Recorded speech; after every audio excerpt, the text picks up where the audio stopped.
Brother, it was a very shocking news because if you know the Chief Army Staff very well, he started from the very scratch as a second lieutenant to major general and lieutenant general eventually. He was a student, an instructor, battalion commander, brigade commander. He was everything one can think of in the military. And more painfully was the demise of Brigadier General Olayenka, the provost marshal. And when I was in the army, he was our chief of staff of the corps, and later was commandant, and then became the provost marshal. A very nice officer. Same thing with General Abdulkadir. General Abdulkadir was a lieutenant colonel when I was serving in 2D in 2008-9. He was SO2 then as a lieutenant colonel. So you can, these two of them have gone a very far way, very far with them, both personally and professionally. So it was a very shocking news to hear that two of them were equally involved in the crash. But more importantly was the pain because of the. When we go on, we get to know who the army staff was and the stuff he's made of. That I thought if he had stayed longer, this issue of terrorism would have been more handled effectively. Just like the former Go has said, that the man will have surprised the country. Definitely, I know he will have done that.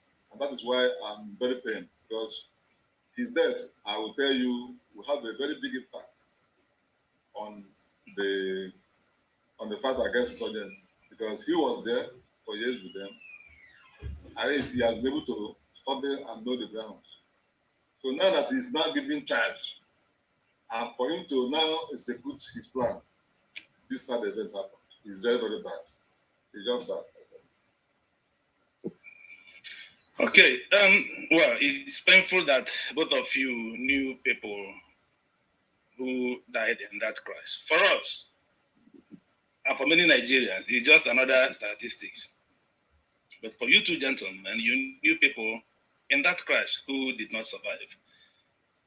Sadly, what does it show that within 3 months, Nigeria has had how many air crashes now? Do we know? About three. About three. Yes. And with the loss of about 17 military personnel, isn't it? So, Mr. Ozago, what does that say about the Nigerian military in which you served? Does it say anything to you? Elomba, accident can always happen. But ever before even I go on, my colleague the other side have remembered me of Olayenka. Permit me to say, I came to the military police as a lieutenant and met Olayenka as a major. I was in special investigation bureau and he was our camp commandant in Apapa then. We lived together in transit camp. So let me use this opportunity to send my sincere condolences to the wife. In fact, I know the wife. We are together when he just got married. I know his younger brother who is equally a military police officer. So my condolence goes to them and every other person. Now to your question, it's devastating because what it shows is that within 3 months, one will continue to ask what are the causes, the effect, and on the other hand, begin to think, in as much as we cannot say professionally about the aircraft, but it goes on to show the level of training and all whatnot, how we have equipment and material resources are being deployed these days. From what I see, the young men that are pilots in that aircraft, to me, I still stand to be corrected, seems to me to be too young for that kind of assignment. This is my candid opinion. Why do you say that they're too young? If you look is it young in age or young in experience? If you look at that, is what I'm to goes together. the experience, if you look at them, they are flight lieutenant, which is captain equivalent. From analysis or calculation, they may not have served up to 15 years from the army, considering from the time they pass out from the Nigerian Defense Academy. Take away how many years they went for training to become a pilot, then how many years left for them to now have flight as a pilot, not to talk of find the number one position of flying the chief of army staff. They are young men in their 30s. So I'm thinking for one to be that in the experience counts and the years, we can't take it away from anybody. But notwithstanding, it is a different thing. If it is a fighter pilot, you ask them to go and fight, throw bomb and what have you. But this one, you are carrying passengers. The experience itself that at their age, they are flying the chief of army staff and make them go haywire. But be that as it may, has happened, we still have to call for training upon training upon training, because there is no two ways to it. Thank you. All right, Mr. Mapa, do you wish to comment further on what Mr. Ozago has said? If not, what does this frequent aircraft crashes tell you about the state of the Nigerian military today? You can choose to either two questions. Yeah, I think I will add to what my friend, President Ozago probably happens to be a schoolmate in Oka. I was a senior too in the army. I think he's right by what he said about the issue of the age of the pilots. But be that as it may, when you talk about their age, I don't know how many years they have flown aircraft, that kind of aircraft. Sometimes, if it is 3-4 years, it's okay. 2 years, but sometimes, the chief of army staff doesn't always frequently travel. So it's not every time that they will fly. So most times, experience matters. Because when you fly this month, maybe you don't fly again in the next 3 months, something goes out of, just like language. If you are not steady flying, not steady in flying, if there are pilots driving maybe Arik Air, you know that every day you're almost on the air. In the air. That one, you can say is getting kind of experience. But apart from that, we look at our maintenance culture too. The maintenance culture is equally a factor. Because most times, even our vehicles, you see our vehicles on the road, you see how they push our vehicles to start, how they do this and that. So sometimes you will not rule out the issue of lack of adequate maintenance of the aircraft, because maybe the chief of staff doesn't travel frequently, and maybe you don't know how when the plane was serviced and all what. To have three aircraft of the military planes in 4 months I don't the issue of age, yes, but we should look at our maintenance culture of our equipment. I think that is another factor that might have contributed to the crash. Because if you look at so far, the Nigerian military authorities have not revealed to Nigerians what caused the air crash, have they? But they can't. Because they have been assigned in the civil aviation authority. Because if you say let the military investigate, you may be afraid that they may hire one of those things. But it's good the way it was handed over to the civil aviation experts to investigate, so that they're able to find out actually what really happened. Because this is one accident, one crash too much, too many. You can't continue like this. If it is the fault, if the plane is the fault, let them do away with that big drop airline. Then if it is our maintenance culture, then let us improve and know that we should be able to maintain our equipment regularly. Then if it is the age of the pilots, then let them get people of more, because one rank, maybe a colonel or a lieutenant colonel can fly. So if they can get those ones, then it's okay. So, but all right, let's Okay, What go I ahead. put is that in the military like this, there is an age, there is a rank you may reach, you may not be flying again. That's the problem I'm noticing about this now. Like my friend was saying that they are too young. You may see that maybe colonels don't maybe they don't fly.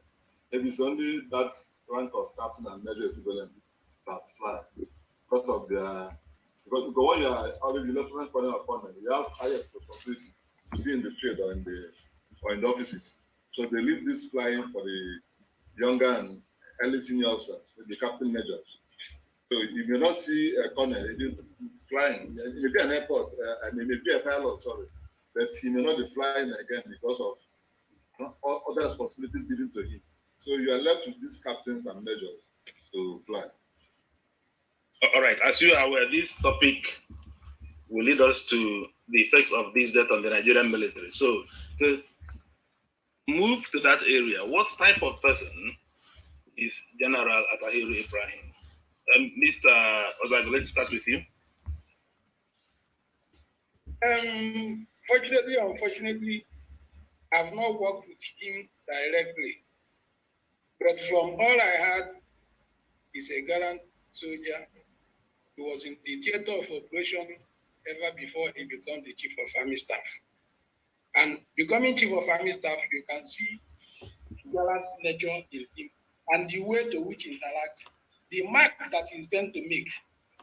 He launched himself into the theater of operation. And from what we saw, he was physically there, giving the morale to the soldiers and officers. That speaks volume.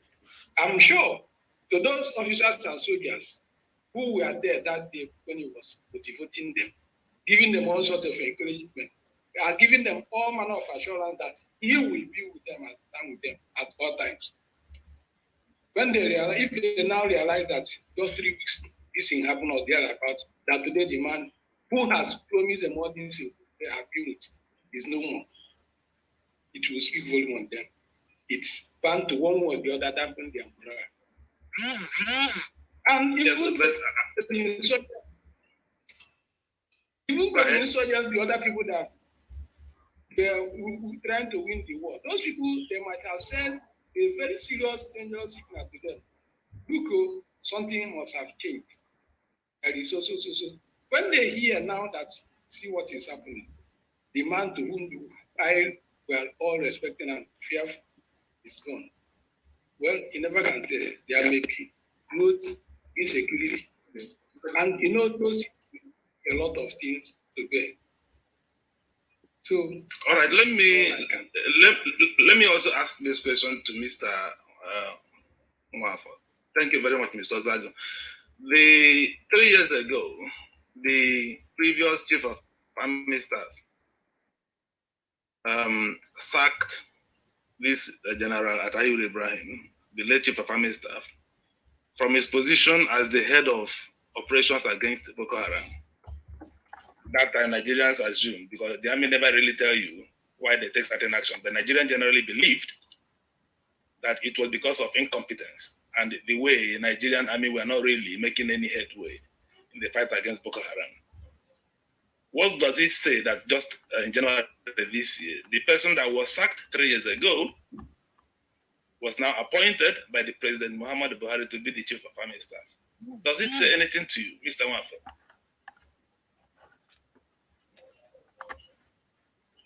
Is Kasmia here with us? No? Is Mr. Mwafo still with us?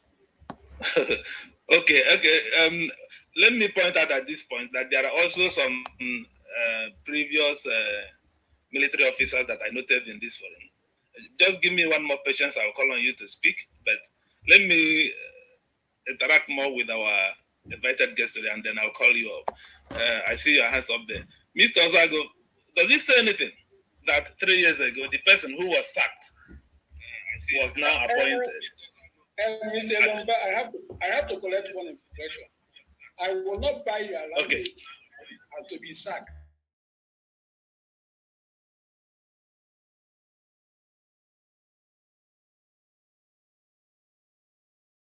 Can buy that militarily. Because in the army, there are many circumstances to which an officer can be deployed at any given point in time. The deployment of an officer is the prerogative of at that level at the chief of army staff. So there are more to it to which we cannot say as at this moment why that action was taken. But all we know is that since it was taken by the chief, it is taken in the best interest of service and the application at that particular point in time. So I wouldn't buy the idea that it was sacked. All right. Moreover, 3 years ago, what has metamorphosed 3 years ago to now is enough to have into. So appointing him as chief of army staff, I don't see anything wrong in it. Many things must have happened. Even assuming Bello considered that he was removed there for one reason or the other, that must have gingered him and invigorated him to have metamorphosed into many things that now made him more qualified. And remember, he had the experience. He was there in the theater of operation. So those things count. But to say he was sacked, I cannot buy that idea completely. All right, I thank you. Before I go to Mr. Mwafo, who is now back, who I don't know how he was muted in the first place, but before I go to Mwafo, I noticed there was a post shared by one of our listeners, one of our meeting attendees who is here in our meeting. Civilian pilots are often at their optimal level normally by the age of 30. Do you have any comment on that vis-a-vis what you said about the flight lieutenants flying the chief of army staff being maybe inexperienced or too young? Just briefly, I wouldn't want us to build on that, but I just want to see if you want to say anything before we proceed. What I have to tell you, remember I said that I'm just talking from my own humanist angle. I'm not talking professionally because I'm not a pilot. But the truth is that from experience, a flight lieutenant seems to be too young in rank for him to fly that kind of person. It used to be what we know is what we're going to hear about squadron and Martin Luther, squadron and these are majors and above. And at that level, you have gained much experience. You must have served about 15 years or what have you, and there's gained more experience. That is my take, and that is aspect I'm saying. Not remember, I told you there is a difference in flying fighter pilot and flying passenger pilot, especially for right. one flying. Okay, for us who are not initiates, so a squadron leader or a major is senior in rank, the flight lieutenant. Is that correct? Of course. All right. Okay, Mr. Mwafo, do you? Oh, the question I asked, I have been corrected that it was let us call it redeployment. All right. Of Atahiru 3 years ago, then catapulted to chief of army staff January this year. I limited again. Come again with the question, please.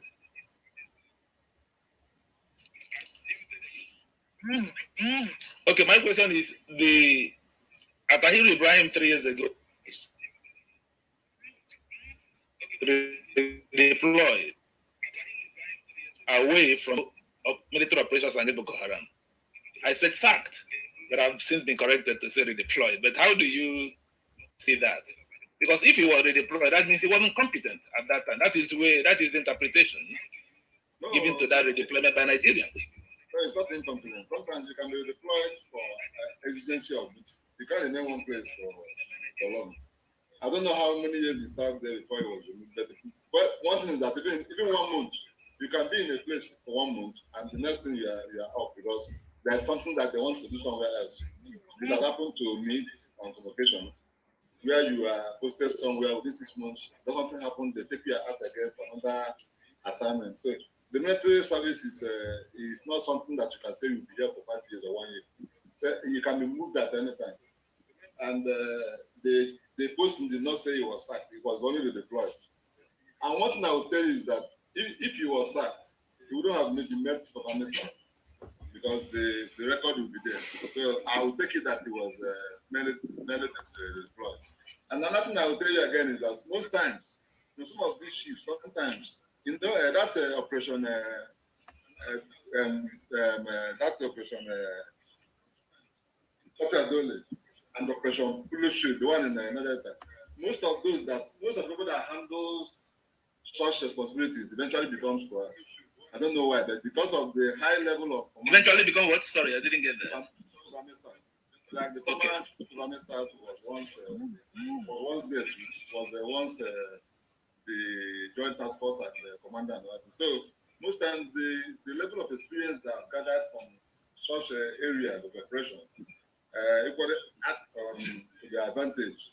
All right. So well, thank you. Let's take a few questions from the audience before we continue. We are now halfway through this discussion.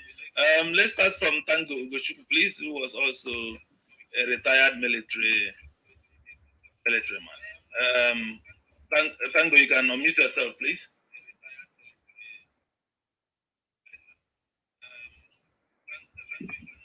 Yes. Can you hear me now? Yes, we can hear you. No, it's not Tango. Even brother. You joined the army as a regular or short service. There's no people looking at you. You are too young to retire at that age.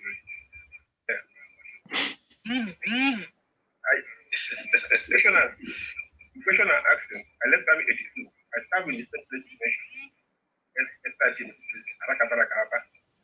Too much was our police question. Major Castar, who died in the after when you take over for you. So even when I was in the infantry, so that was my US body. We went to Abiyokuta from 9th Brigade from Abiyokuta to Lalante on Bush's side. Bush is 9th Brigade. You will be in 9th Brigade like that right now. So I'm not an officer, I'm other rank. I was locked in army. Tungi, Ajiji, Adamujeris. I was working with Adamujeris. So for the death of between years to enemy die. But Nigerian army, I'm surprised to see most of our young people just have it very early. You must have a reason to live there. So what I'm saying, the question is that Nigerian army has problems. I pity for the man that died. There is no recipe. But Nigerian army need a big reconstruction. As we're talking, Nigerian army is a system that is push you, me and you know that has problems. Like this aircraft operating. I was watching and a military officer like you, who's supposed to be an investigator, complaining the pilot is young. Expert is never young in his school. No expert is young. The lady that bring this airline, a young lady, and that's like 30 on that one, or young lady that pilot this man aircraft in airport. Expert has no age limit in expert. Even more younger, more action. And the problem, one thing in aircraft, me and you know, aircraft have control. The pilot does not start aircraft. No pilot start aircraft. All this is controlled. The service logbook was checked. Whether there was any report. But the investigation was started. We go a lot of distance to know what really happened for that aircraft. The maintenance record must be checked. If there is no bomb, if the ground boss didn't report any bomb explosion, then the investigation will come back from maintenance and lifeline of the aircraft. How the aircraft live and how it was. That's why it's a different thing. From Lecorin Atali 3 years ago and bringing him back. I know that you can not work with it. Maybe you lost seniority, that's why you left. But when somebody is in a service, if you're not a short service and you lost seniority in any government service, your mind is primordial. You pursue your career elsewhere. So my other question to you is that Atali I hear you praising him. He did for many fronts. He left where there is war, killing your brothers and sisters. Leading operation in down is that where the Boko Haram is in the north, in the bush. Don't go. And you are calling him that his action is in the front, he's ready. All right. Okay, well, thank you. Cool it. Don't stop me. Or I stop coming to your program. What I said, or if you don't want me to hear me, don't. I stop the prayer. What I'm saying now that Atari. Why? Okay, now do you know what is going on now? That the problem is beginning. The wise one are saying that now to bring the right. So we didn't get that. You said there is problem where? There's problem where? Yes, that they're having problem issue now among themselves. You know, if you follow me, Mary, me and you know who is the next. We will get into that. Sorry, when I wanted to stop you, it's not that I want to cut off what you are saying, but there are issues we'll be discussing in the next 15 minutes, and I wouldn't want to jump that. Okay, what I'm asking him that aircraft saying that a lot of that we have the situation will take long. But once they cover the brain boss and there's no sign of explosion, no bomb, they enter into the maintenance and the lifeline of the aircraft. It may be somebody reported report and they ignore its report. All will come in the investigation. All right. Okay, we'll allow Mr. Ozago to respond to if he wants to, but let's also hear from Otumba. Yes, let's also hear from Otumba Oseni before we go back to our guests to respond to some of the issues you have raised. Otumba, you can unmute yourself, sir. Yeah, good evening all, and thank you very much, Dan. My take on this is very easy. I'm a public and political affairs commentator. I only comment on the public issues, matters arising, and so on and so forth. Let me start by saying our condolences and thoughts to the family of all the dead soldiers. No exception, no special visit to anybody, because life is life. Whether one is a senior or junior, family now have to deal with the money of their lost ones. Having said this, I'm really surprised that far back 1966, when I tried to join Nigerian Air Force, later on I was not given an opportunity.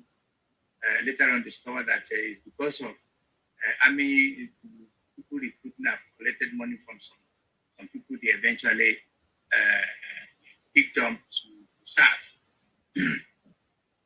Why I make reference to that is just to tell you that this element of corruption and some other terrible things that are so permissive in our society, Nigeria hasn't gone away at all. It's still just there.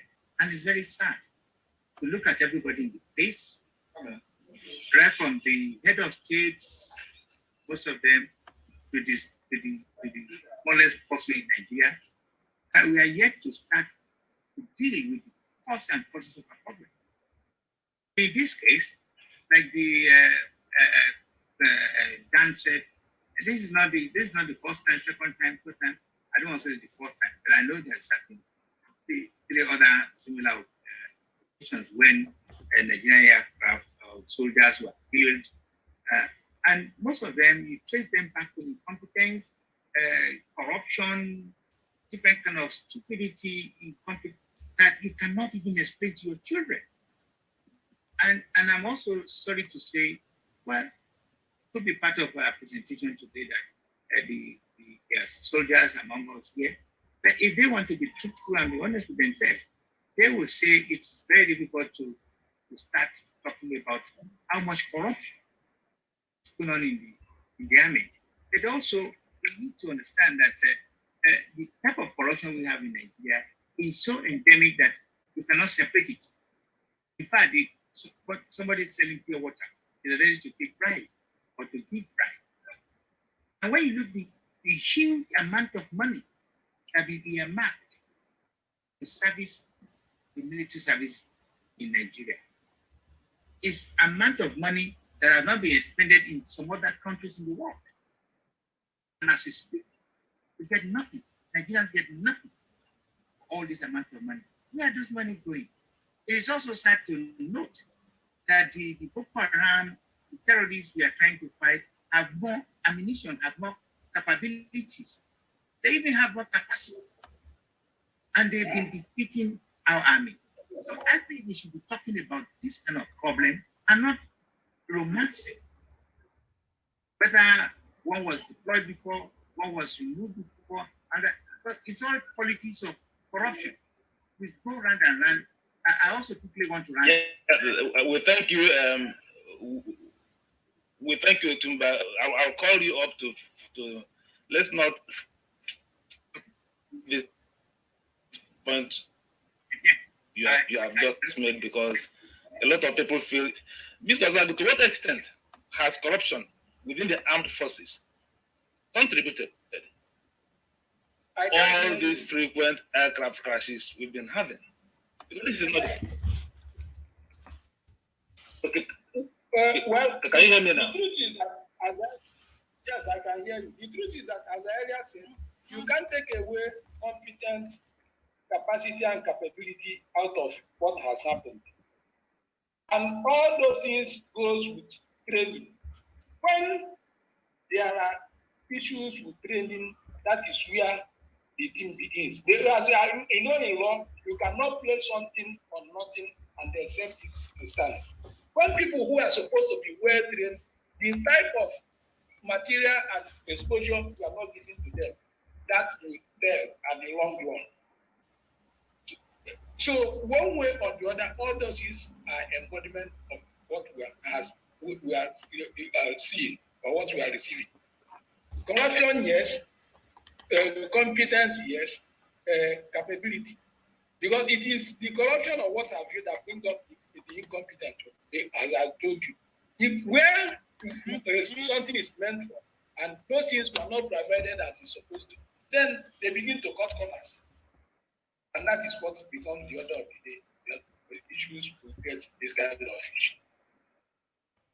We thank you very much. Listeners, let's remind again, we've been having Mr. Kasmir Nwafo, who retired in the Nigerian Army as a captain, and Mr. Ozagu Peter, who also retired from the Nigerian military as a captain.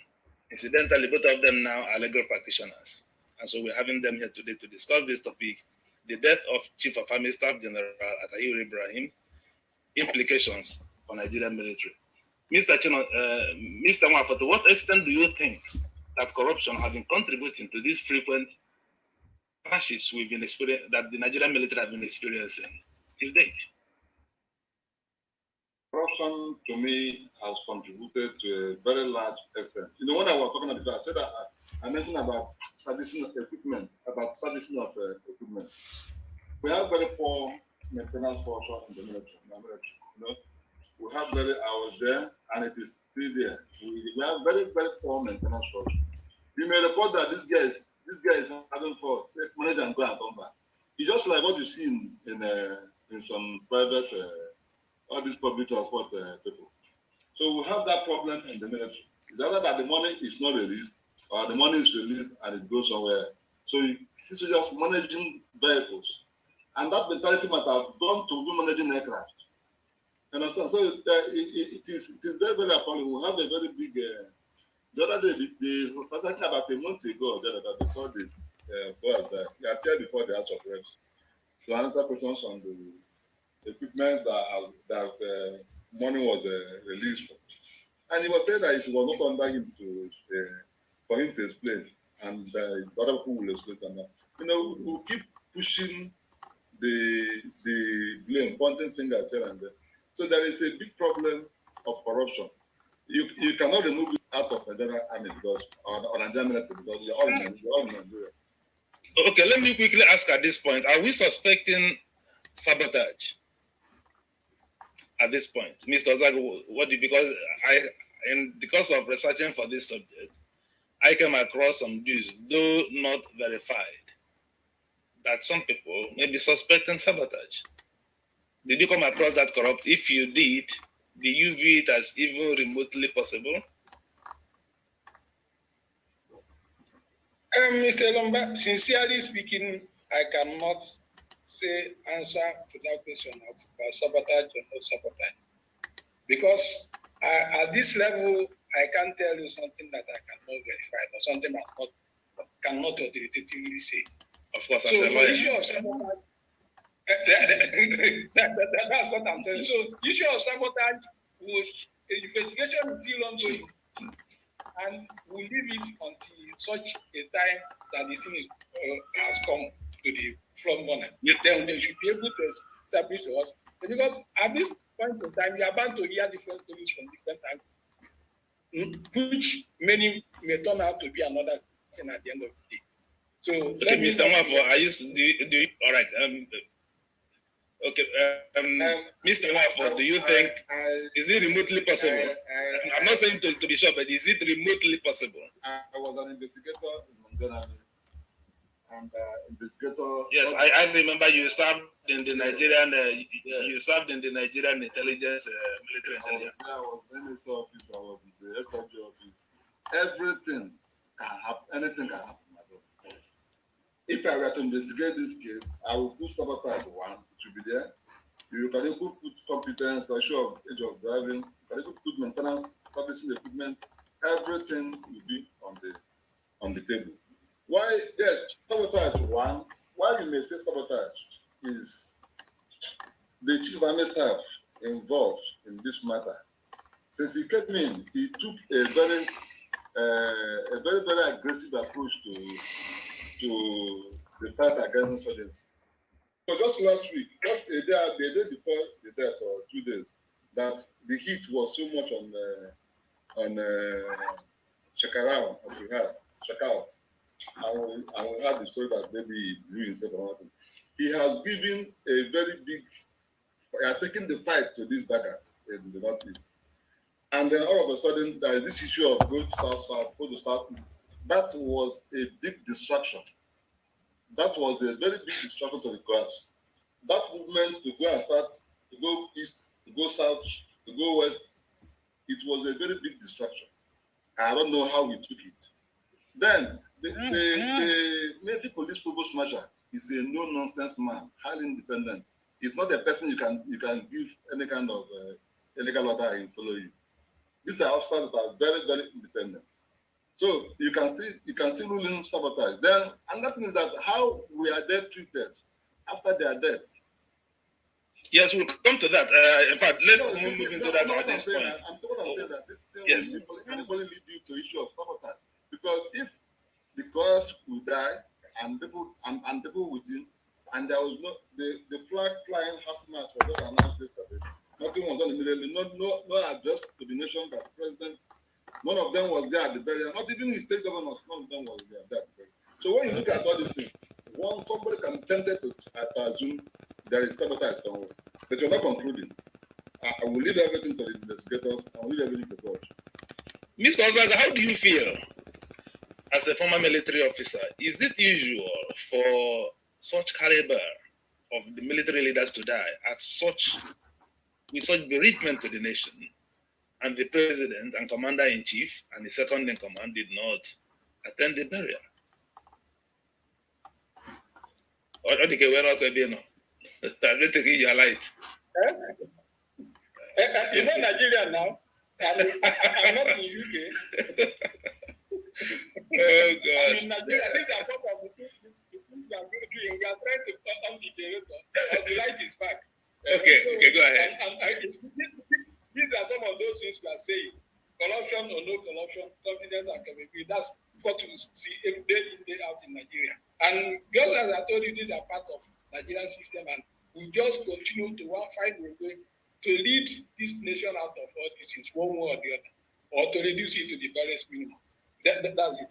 On the issue of his death, see, we don't talk about that because it has come and gone. But on whether such caliber of officer that died, if the president commander-in-chief should come and must be there in during his burial, again, it's neither here nor there. Because it's not, you have no way it is stated in statute that he must be there physically present. But as humanist angle, once expect that such a caliber of person and such a thing that happened will be there. It's just like the late chief of army staff who was going to passing out of the recruit in depot. It depends on the person, how he feels. Naturally, at that high rank, he's not even supposed to go for passing out parade of a recruit. If it is cadet, if it is our forces commander and staff college, okay. But he can delegate. But he feels that seeing him there, the recruit seeing him will give them more poster and encourage them to devote more time and listen to the nation. So the president, commander in chief, if as a human being feels that this thing is present there, he has not given us reason why we don't, why he was not there. He may have one or two other reasons that might have prevented him not to come.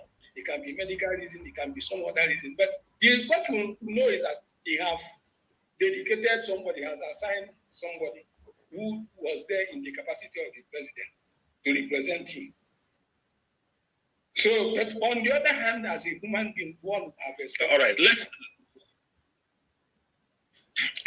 let's quickly move on to the issue of successor. Right now, a successor have not been named.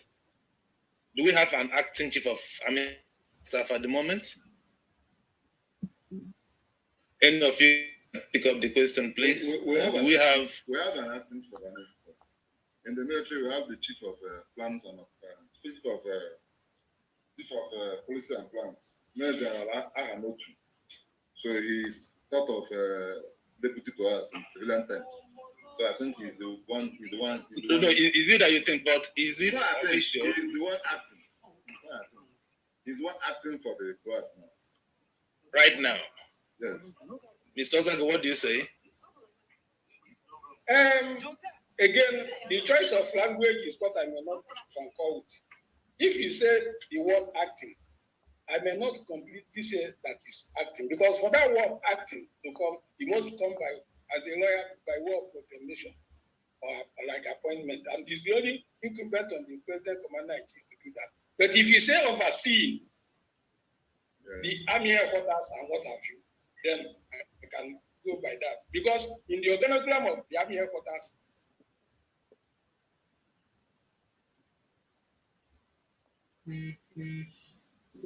They understand what you're saying. The issue is that once the chief of army staff is out, chief of policy and plans oversees the army itself.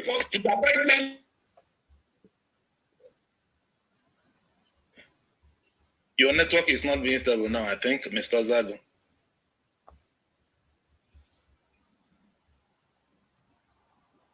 All right, but I think this may be controversial. Okay, Mr. Zago, are you suddenly muted? What happened? No, I don't know. I'm hearing you, but are you not hearing me? No, we stopped hearing you at a point. But can you hear me now? Yes, I can hear you now, definitely. But it appears your sound bandwidth is low.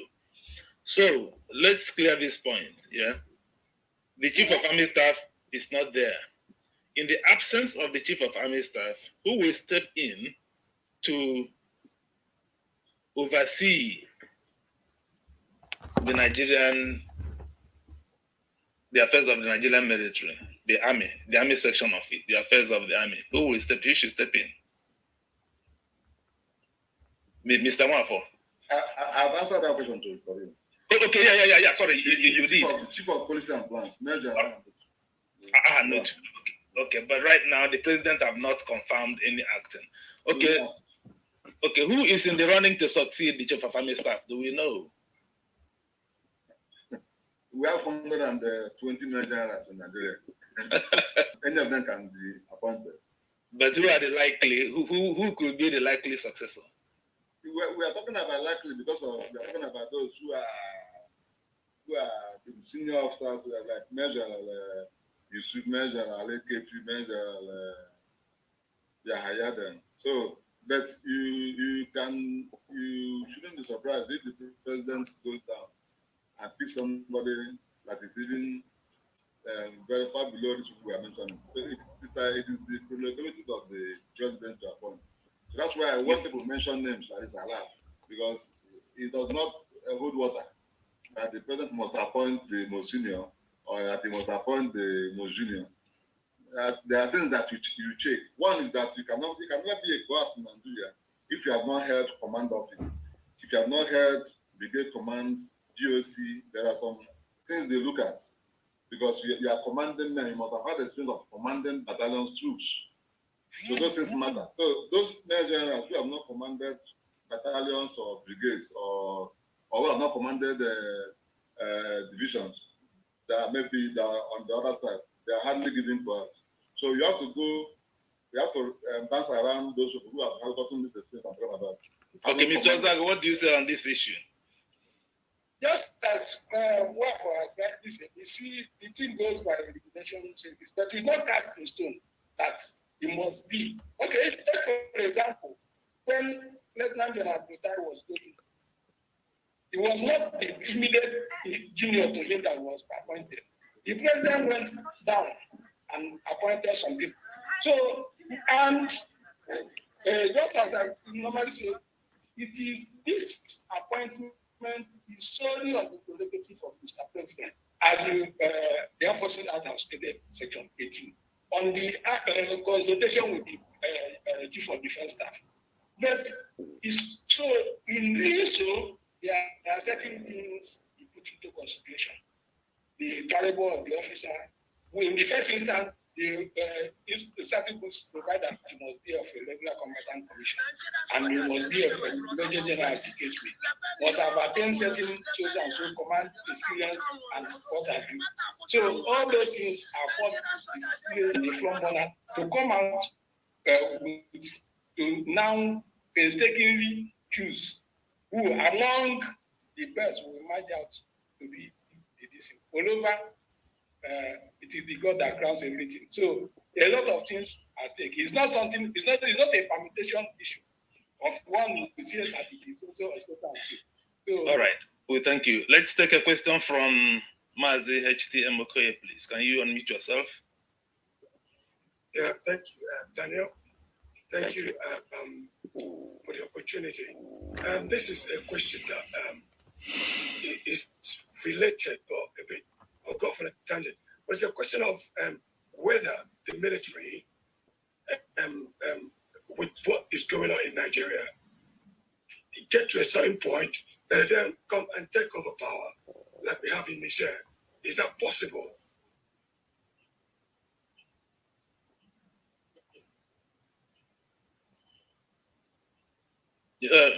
Mr. Zago, did you get his question? If you do, can you respond? No, I didn't get his question. I thought he was just making a comment. I never made a question. Sorry. Let him come again. Okay, Mazi, can you? The question is that with the way Nigeria is, with the level of insecurity we have, with the level of mediocrity, with the level of incompetence we have, do you foresee a point in the future whereby a military junta will come in and grab power in a military coup like we have in Niger recently? So far, so good. I don't foresee that. One, the world is embracing democracy, and everybody is tilting towards that. The democratic culture in which we have now is what we have fought sincerely to take away from the military. And since the military has gone back to the barracks, that is not the culture I knew from the military aspect when I left, and even from discussions from one or two people. Now they are obedient to civil authority and what have you. But what we should be fighting for is how to build our system to make it more better and perfect from what it is now. We'll continue to mutate, we continue to dance up and down. But on all these things, how do we improve on what we have? The military can when there are insurgents as they are now. So, okay, well, thank you. Sorry for coming in now because we'll soon be rounding up. my listeners will not forgive me if I finish this discussion without asking this question. I'm seeing the comments that are coming from Facebook. There is problem of insecurity in the Southeast. And right now, the Southeast are saying that when issues of security are being discussed in the highest level, there is no person from the Southeast sitting at the table where that discussion is being taken. Should President Buhari appoint someone from the Southeast as the next Chief of Army Staff? Mr. Wafu. My brother, I will tell you in honesty, as things stand now, and the person of Buhari that we know, I pray to Almighty God that no Igbo man should be appointed to the army staff. Sorry, say again. Come again, please. I pray to Almighty God. Yes. That no Igbo man should be appointed to us for this man. As Nigeria stands now, and as Buhari as a person is, no Igbo man should even accept that position. The president is not ready to fight insurrection. What are you going there to do? Just answer them. You only work for somebody who is ready to give you free hand to work. The president is the cause of the insecurity we are having. And you are appointing me as coerce. I won't take it. I will return and go home. Mr. Osaka, what do you say? We're talking about insurrection. We're talking about bandits. The man he has shown you that body language that he is their godfather. So even if they make you a coerce, you cannot achieve anything. I told him the last week when I came here that appointing the new service chiefs, nothing will change. You said so when we were arguing about why hasn't Buhari changed their service chiefs? Yes. The government of South Nigeria came and said they will stop open grazing from open grazing. And the president is there, talking his own, countering it, fomenting trouble, telling these people to disobey the laws of state governors. And you tell me that this man will appoint me because and I will accept it. I won't.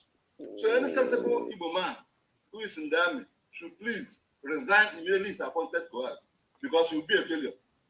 So I don't even go there. I don't even want to go that area. Let him continue to appoint Abubakar and Mohammed. Let him continue to appoint them.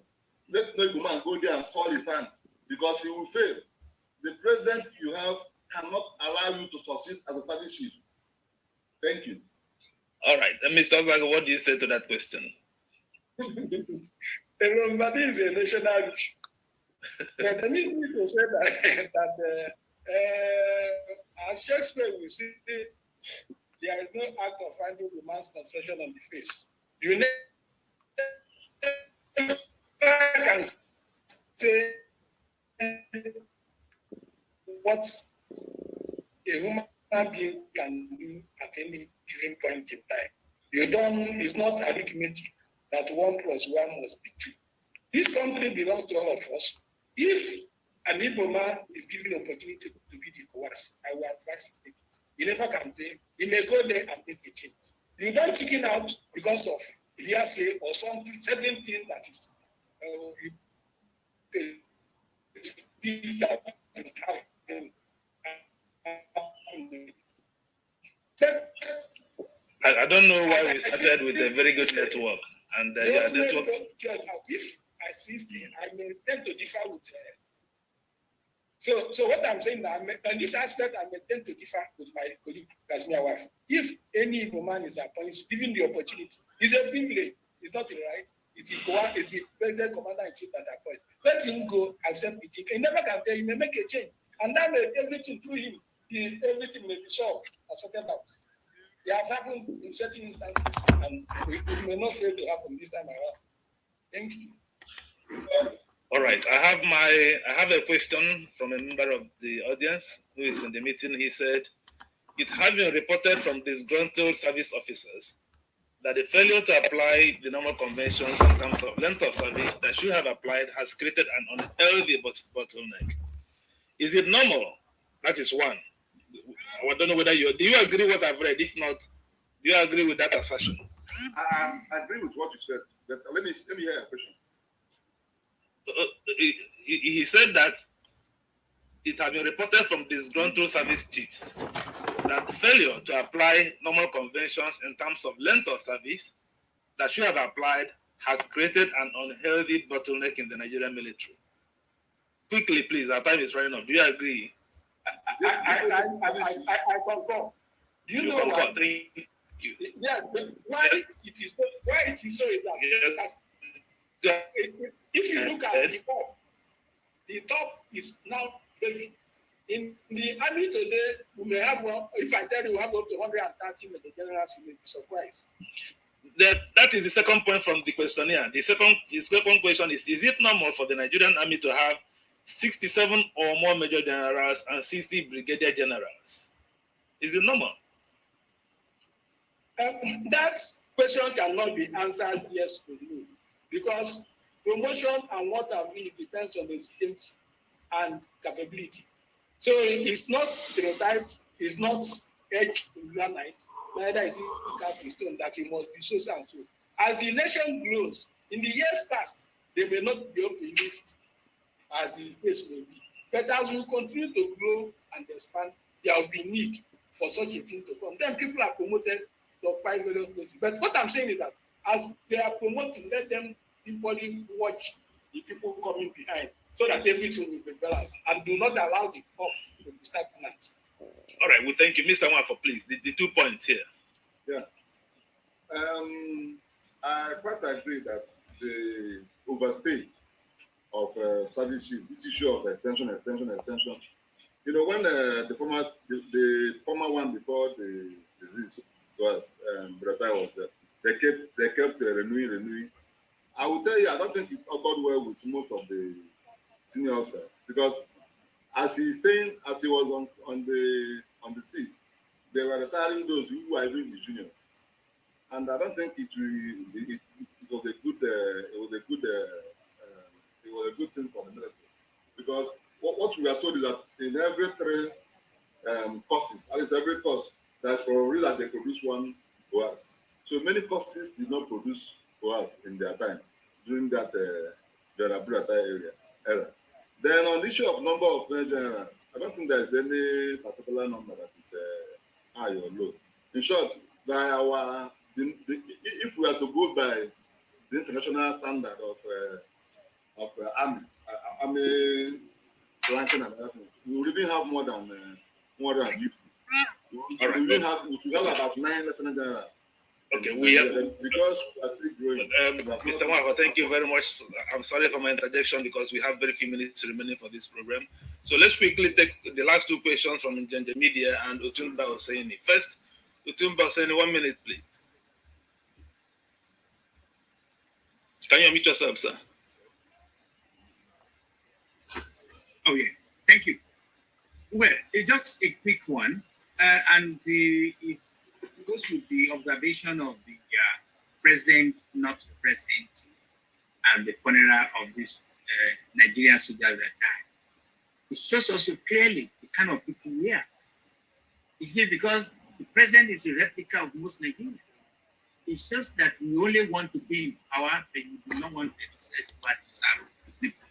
And I need to understand what the world or other parts of the world are saying about that kind of situation, that military soldiers, and I refuse to acknowledge that one is similar to the other, because life is life.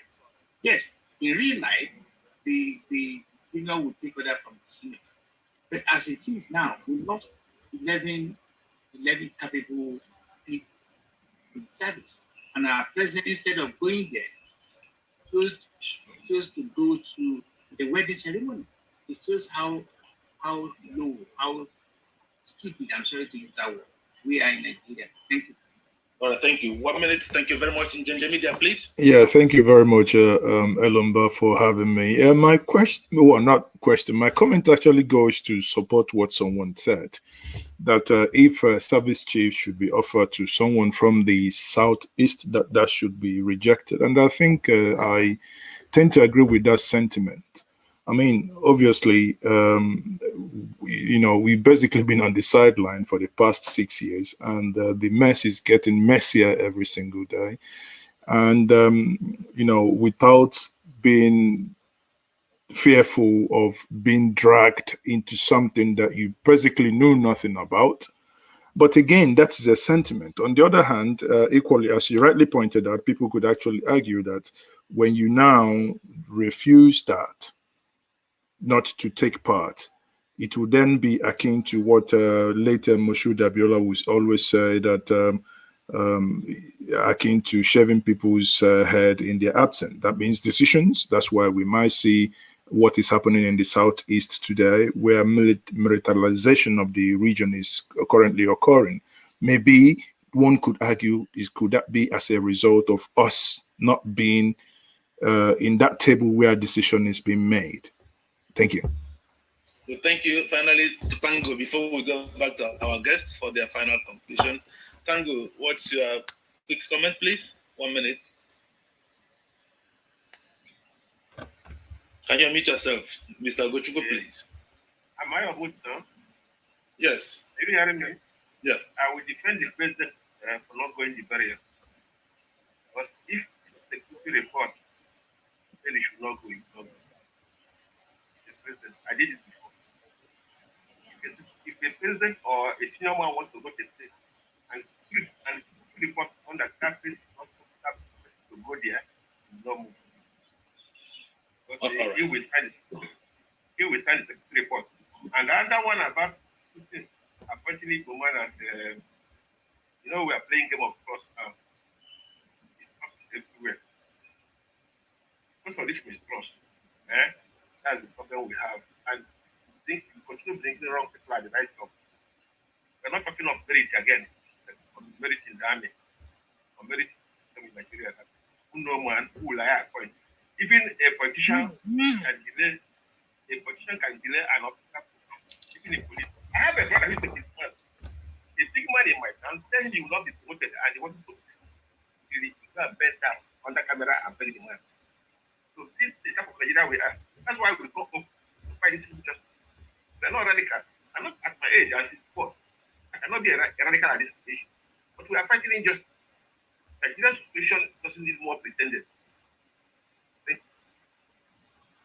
All right. Well, thank you very much.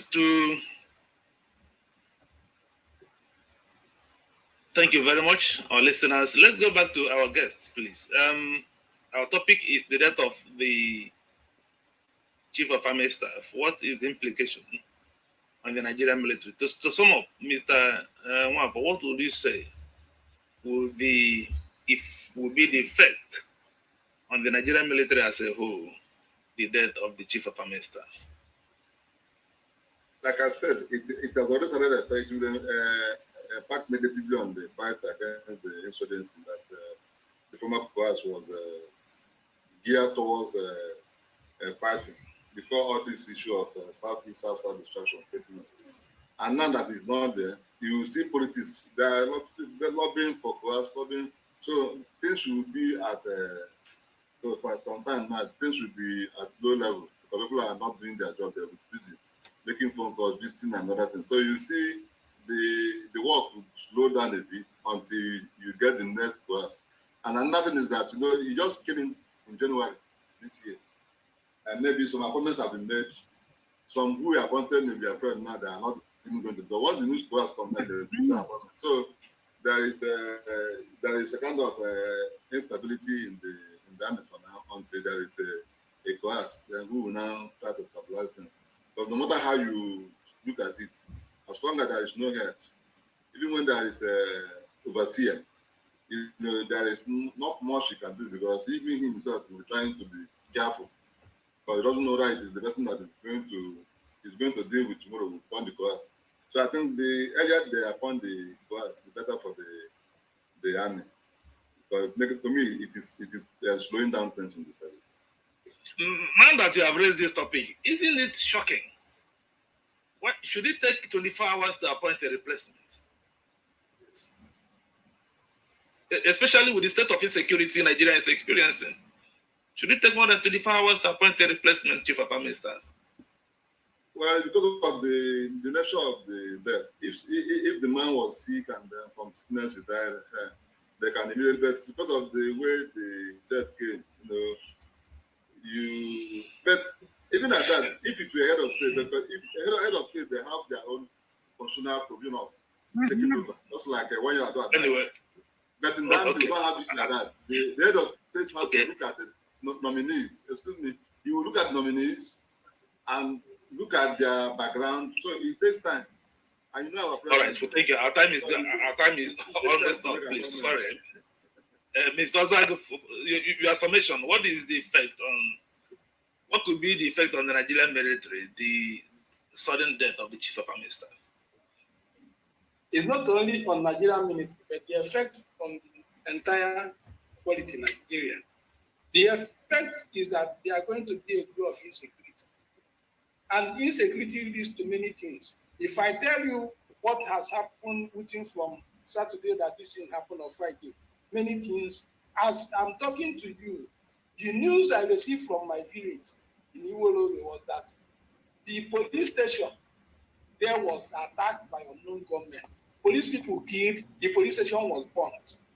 And those people came in with cars and what have you, unknown gunmen. So these are the type of things we're expecting to see now, especially these days. And this thing will lead to ultimate what? Hunger. There is hunger in the land because of insecurity. People can no longer farm. The foods that we expect to come from the north are no longer coming.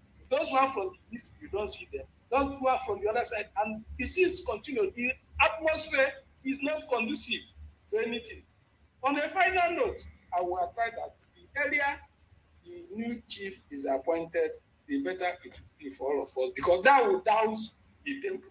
And to answer, the army is not a democratic institution where it is stated in there that a president goes with his vice. If something happens, it becomes automatic. And that was why I was telling you, I don't want to use the word acting when you are talking about acting coerce or no acting coerce. So the earlier the new chief of army staff is appointed, the better it will be for all of us. The tempo will douse and everything. You see people, things going on in the normal way as it's supposed.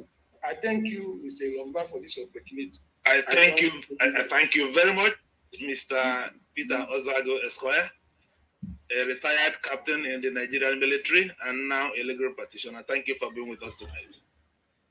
I also thank you, Mr. Mwafochinonso, also a retired captain in the Nigerian military and also now a legal practitioner based in Nigeria. Thank you, guys. Thank you. Recording stopped. Good evening.